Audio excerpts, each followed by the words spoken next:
Maligayang pagbabalik muli sa ating channel mga kol. Kumusta po kayong lahat? Sana po ay nasa mabuting kalagayan tayo. Ayan, night dive ulit tayo. Second dive natin, second night.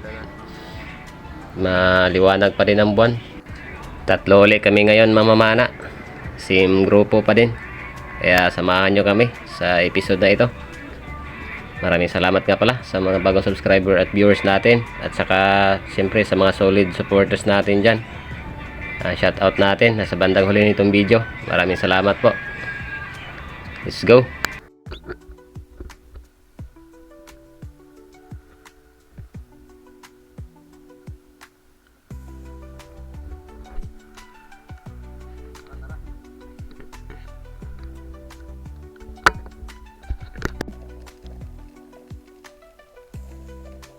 Tapos natin mag-prepare. Ayan. Nasa tabi tayo at piniplex ko lang pala itong pana ko na gamit natin. Ako lang ang may gawa nito.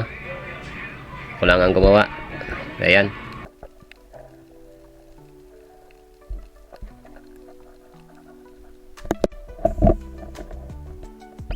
So dito, unang subok natin. Ang kasama agad natin yung napasabak sa panaan. Ayan. Isang good size na nalabahita. Unang isda niya. Tayo wala pang nakita. Kaya move on. At ito, nakachamba tayo ng banak. Nasa mga 400 grams na ito. Ang ilap, kaya di ko na nabidyohan. Marami sana ito. Grupo sila. Kaso pag matamaan ng liwanag, alisan. Buti itong isa ay sumalubong sa atin. Kaya napana natin at ang ganda na pagkatama. Hindi masyadong nakapalag.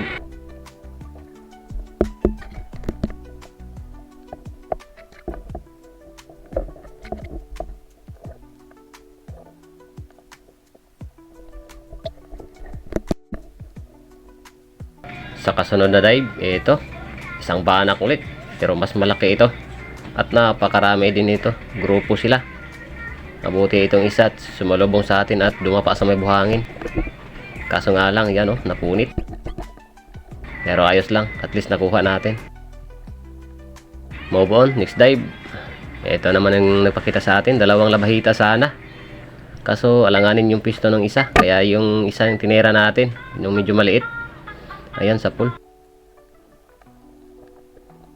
Tsaka umangat ako at nag-reload agad para balikan yung isang natira.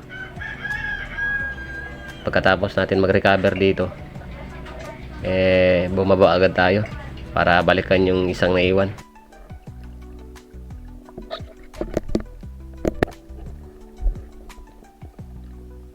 So ayan, binalikan ko na. At kaso nga lang, ayan nawala na siya sa kanyang pwesto. Wala namang butas, pero ba't nawala? Hindi ko na siya mahanap. Ayun, wala na talaga. May mga nakita tayong danggit dito. Kaso alanganin pa, kaya hindi muna natin kinuha.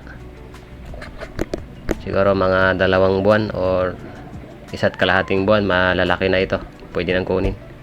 Ito naman, kasunod pa na dive.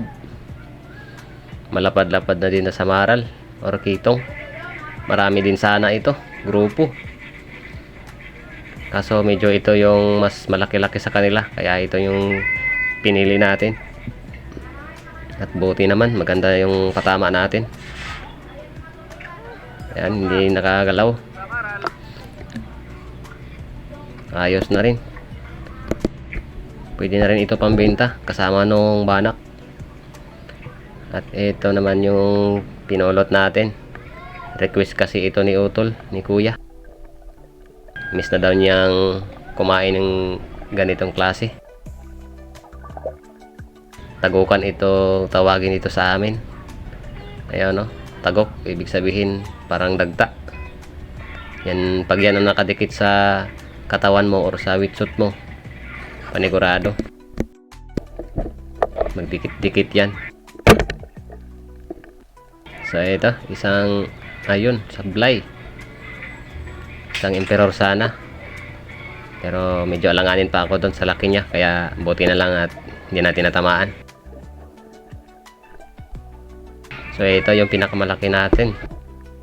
Ayan, oh, blue crab. Lalaking blue crab.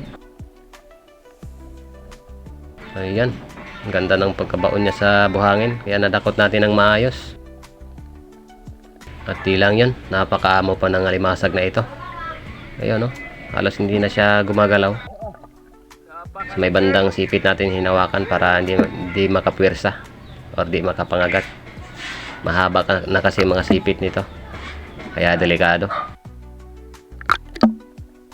Ayan, may malapad na alimasag na tayo.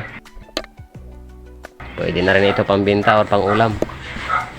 Dalawa lang ang pagpipilian ito bukas.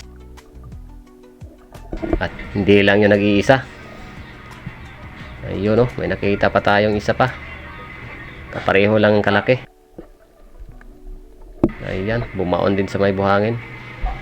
At ganon din yung style natin sa pagdakot. Sa may bandang sipit natin inuna. Ayun. At saka maamo din ito. Hindi naglalaban. Ayun, oh. Kahit yung mga galamay niya hindi gumagalaw. Maamo pala ang mga limasag pag mabuwan. At saka malalaki ang magsilabasan. Halos magkasing lapad lang sila ng palad ko.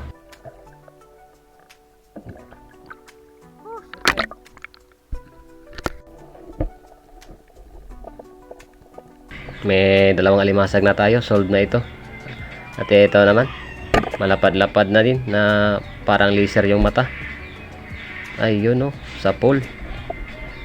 Maamo ang mga ganitong klaseng isda pag may buwan. Buwan-buwan ito kung tawagin dito sa amin. Parang laser yung mata.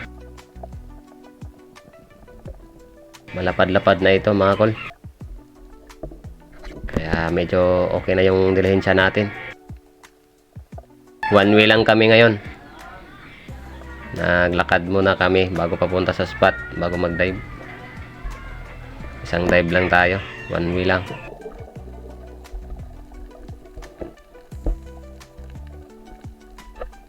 So ito naman, iniiwan ko yung paan ko para palatandaan, para hindi ako mawala. May nakita tayong isda, yung paborito nating kulay pa rin. Ayun, oh. Kasi nga lang, mailap. Ayan, lumipat ng pwesto nung nailawan natin. Mabutit hindi ito nakita nung nauna sa atin dito kanina na mana. Marami din yun sila, 5. Tsaka may kasunod pang isang grupo na 3. So dito banda, ibang isda naman yung napana natin. Yung paborito natin at mataba na isda na tangkuan or mamira. Yun, oh. Magkasing kilo din ito ng kitong dito sa amin. Pag nasa good size na ito, nasa 270 to 290 ang kilo.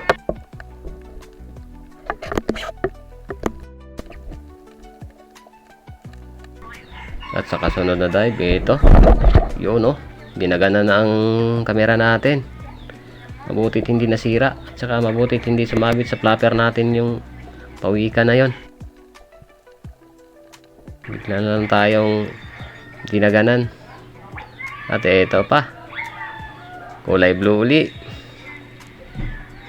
Sigurado hindi ito nakita kasi ang hirap ng pagkatago niya. Ang pwesto niya hirap hanapin, hirap makita. Isa lang talaga yung pinaka hiniling ko na makita or mapana this dive. Ito naman, danggit sana. Kaso medyo nag-aalangan ako kasi alanganin pa sila. Kaya tumingin-tingin muna ako sa paligid at naghahanap pa ng baka may mas malaki pa sana. Pero wala na tayo nakita. Kaya ahon tayo, mabuon.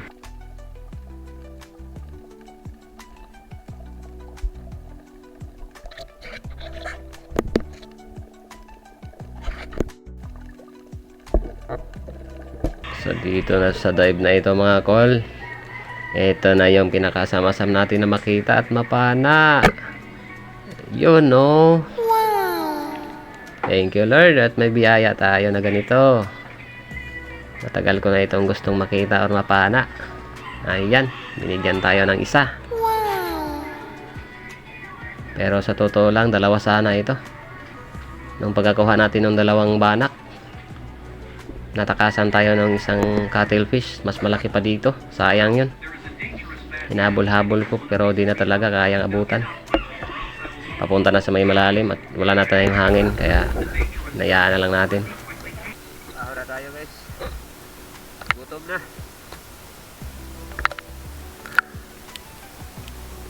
Ito tayo na naghapunan kanina. Walis natin sa bahay. Tama na muna ito sa ngayon. Maraming salamat po. Bye bye. God bless.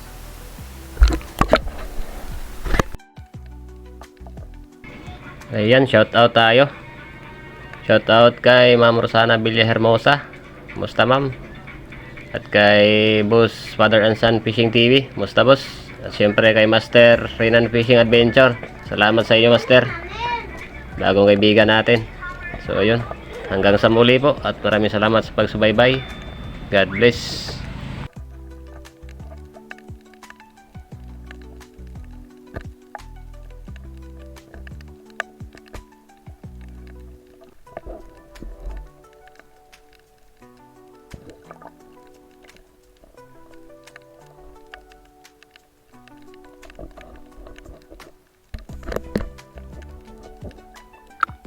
Grabing laman ah. Ayos.